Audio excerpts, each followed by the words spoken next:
Teams has over 115 million daily active users and millions of global organizations using the Microsoft application. With these numbers continuously rising, Teams has helped so many adopt the work from home or work from anywhere method, having so many useful features, shortcuts and tools so easily available. Here are some of Fresh Stance's favourite tips to help you get the most out of Teams. Teams can deliver webinars and professional live events with up to 10,000 attendees and multiple speakers and organisers.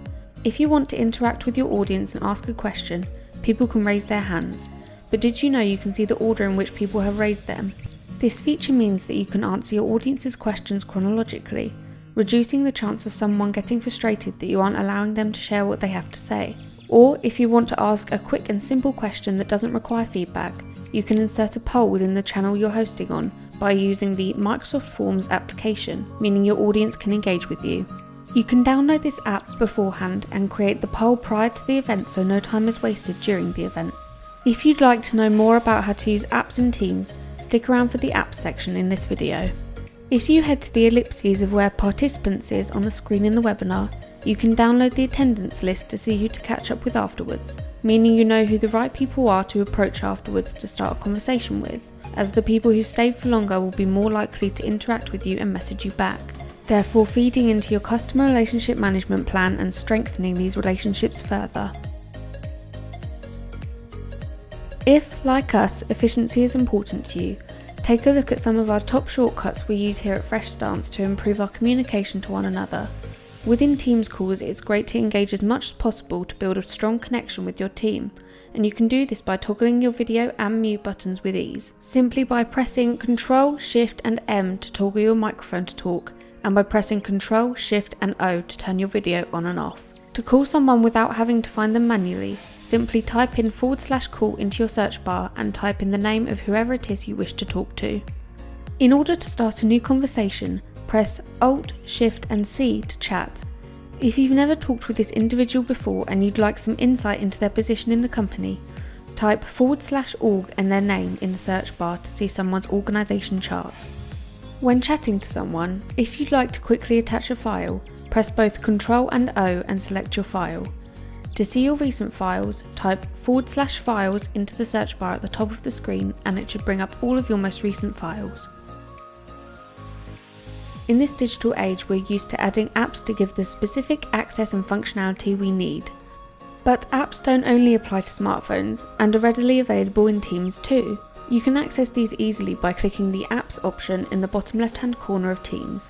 Here, you simplify your routines and the way in which you communicate by selecting the apps you think you would utilise the most. Some of the most popular ones, that are all free by the way, include Planner, which is useful for keeping organised and assigning tasks, Bookings, used to schedule bookings and meetings with teams, Trello, which can be used to communicate ideas easily within a group, and Shifts. At Fresh Stance, we find this specific app to be extremely useful as it helps us to see who's assigned each shift, holiday time booked off, and can aid us in swapping shifts if needed. Outlook is also no exception when it comes to Teams complementing other Microsoft apps. Now you can post in a Teams channel using your email. All you need to do is click the ellipses of a channel and select the Get Link to Teams option. If you copy the link given to you, you can then paste the link into the To section of an email and send a message to that specific channel, adding any attachments you like. You're preparing for a big meeting for some potential clients. Do you want to come across as sloppy and disorganised or professional and polished? We prefer the latter two, which is what these first 3 tips will help you achieve when you present. In order to use the live event feature, simply head to your calendar option in the Teams app, and to the right of the new meeting feature in the top right hand corner there's a drop down menu. Here you can choose the title of the event, the location if needed, and the start and end times and any other details. You can also make the event public if you're offering, for example, a free webinar to showcase your services.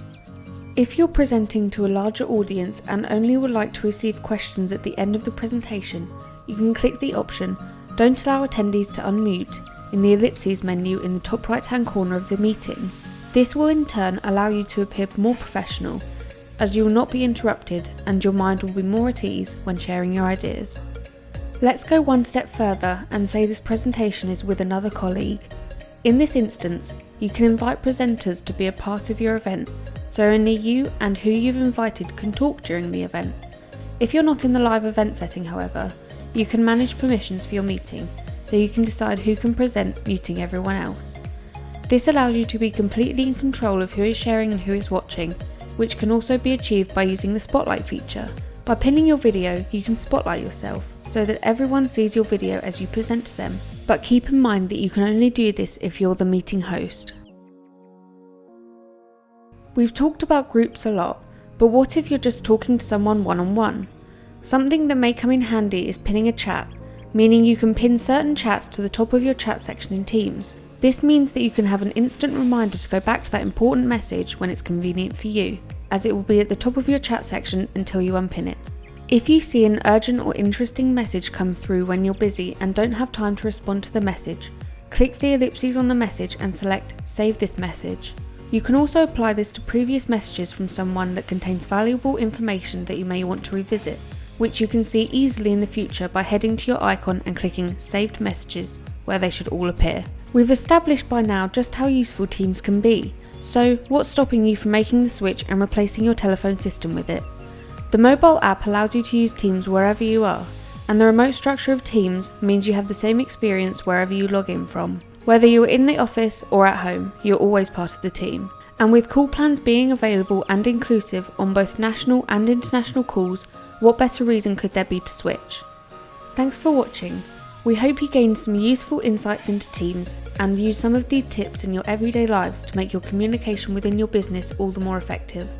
Feel free to check out our social media handles linked in the description below, as we post interactive, exciting and informative content every day.